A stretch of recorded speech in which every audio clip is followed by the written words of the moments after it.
Hello बच्चों, कैसे हैं आप लोग। बच्चों, इस वीडियो में जो प्रश्न है वो यूपी बोर्ड परीक्षा में 2020 में और 2022 में पूछा गया है और ये फिर से पूछने की संभावना है 2026 में। क्यों? क्योंकि ध्यान दीजिए, दो वर्ष के गैप में पूछ रहा है। 2022 में पूछा, 2020 में पूछने के बाद 2 साल बाद पूछा, तो इसका मतलब कहीं ना कहीं 2024 में पूछा रहा होगा। शायद हमारे पास रिकॉर्ड नहीं है इसका, और मे भी हो सकता है कि ये इस साल भी पूछे। तो इसलिए ये आपके लिए बहुत ज़रूरी है कि आप इस जो है क्वेश्चन को आप समझ कर जाइए, हल करके जाइए। आप कितना भी हो आप इसे अपने दिमाग में घुसा लीजिए कैसे भी करके, ताकि आप इसे हल करके परीक्षा में अच्छा नंबर ला सके। तो ध्यान दीजिएगा कैसे हल होगा। हम सबसे पहले यहाँ लिख लेते हैं सॉल्व। ऐसे ही परीक्षा में आपको लिखना है, सॉल्व लिखिए। 96 और व 404 का अभाज्य गुणनखंड विधि से एचसीएफ ज्ञात करना है और फिर एलसीएम भी ज्ञात करना है। तो सबसे पहले क्या कर लेते हैं बच्चे, अभाज्य गुणनखंड कर लेते हैं। अभाज्य गुणनखंड करने के लिए हम सबसे पहले 96 को हल करेंगे। तो सबसे पहले 96 का अभाज्य गुणनखंड करने के लिए सबसे पहले 96 को हम क्या करेंगे, 2 से काटेंगे। 2 चौका 8, 2 अट्ठे 16। फिर इसके बाद 2 से काटेंगे, 2 दूनी 4, 2 चौका 8। फिर 2 से काटेंगे, 2 बारह में 24। फिर 2 से काटेंगे, 2 छंग 12। फिर 2 से काटेंगे, 2 तिहाई 6। फिर 3 से काटेंगे, 3 एकम 3। इस तरह से हमने काट लिया। तो काटने के बाद क्या करना है, अभी इसको भी तो काटना है, 404 को भी तो हल करना है। तो चलिए 404 को भी हल कर लेते हैं। 404 का अभाज्य गुणनखंड कर लेते हैं। 2 से काटेंगे, 2 दूनी 4। फिर 0 0 बार ही जाएगा, है ना, 2 जीरो में 0। फिर 2 दूनी 4। फिर 2 से काटेंगे तो 2 दूनी 2 एक कम 2, 0 2 एक कम 2। 101 का 101 से ही कटेगा, तो 101 से ही काट लेते हैं, एक बार जाएगा।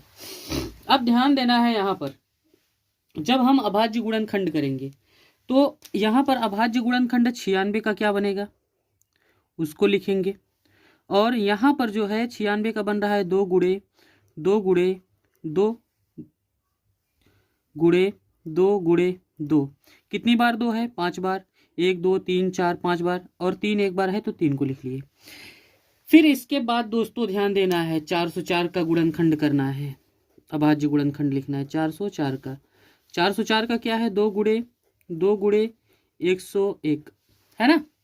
अब यहाँ पर यह देखना है कि एलसीएम में और एचसीएफ में क्या करना है और एलसीएम में क्या करना है, ये बात ध्यान देना है। एलसीएम निकालते समय क्या करना है, जिनका जोड़ा बनेगा उन्हें तो लिखना है एक बार, और जिनका जोड़ा नहीं बनेगा उन्हें क्या करना है, उन्हें भी लिखना है जितनी बार रहेंगे। तो एचसीएफ में क्या करना है, देखिए 2 ऊपर भी है 2 इसमें भी है, तो 2 को लिख लिया एक बार। फिर 2 इसमें भी है 2 इसमें भी है, 2 को लिख लिया। अब 101 ऊपर नहीं है तो नहीं लिखेंगे। जो मिलता है एचसीएफ में वही लिखा जाता है, एचसीएफ में वही लिखा जाता है, एचसीएफ 4 हो गया। अब ध्यान देना है, एलसीएम में जो मिलता है उसे एक बार, 2 मिल गया एक बार, फिर 2 मिल गया एक बार। फिर बाकी ये जो नहीं मिल रहे हैं उनको भी 2 को लिखेंगे 3 बार, और 2 लिखेंगे, इस तरह से, है ना। कितनी बार है, 1 2 3 4 5, 5 बार, तो 5 बार हो गया 2। अब इसके बाद 3 नहीं मिल रहा है, 3 को भी लिखेंगे, और 101 नहीं मिल रहा है तो 101 को भी लिखेंगे। इस तरह से अब हम सबका इसका भी गुणा कर लेंगे। तो कितना हो जाएगा गुणा करने के बाद, कितना होगा, चलिए करते हैं।